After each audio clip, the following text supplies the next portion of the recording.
Do we struggle with demons today? If so, what's the difference between today's demons and biblical demons, if any? So let's answer the second of those two questions first.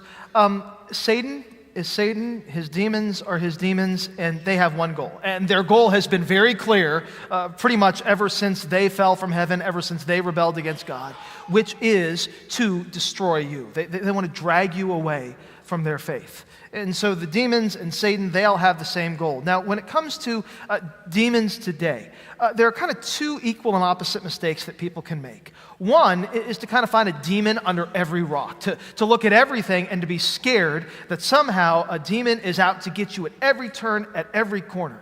The other mistake is not to take them seriously at all.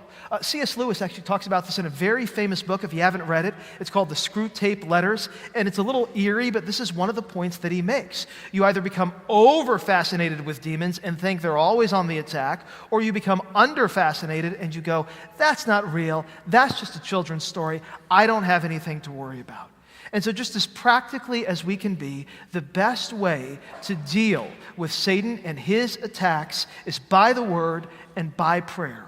When you have those two things in your heart and in your life, you're not giving Satan room to operate, and that's a great comfort. If you have a question, if you're struggling with that, that's one of the reasons it's good to have accountability groups and people around you. You can always certainly ask about those questions. But remember, in addition to the reality of demons and the struggles that we may face with that at certain times, the greatest struggle we have is with that old sinful nature that lives in us. And it's constantly at war with the things that God wants us to do and the way that God wants us to live and the faith that God wants us to have. And so even demons aside, there is plenty of struggle just from our old sinful nature.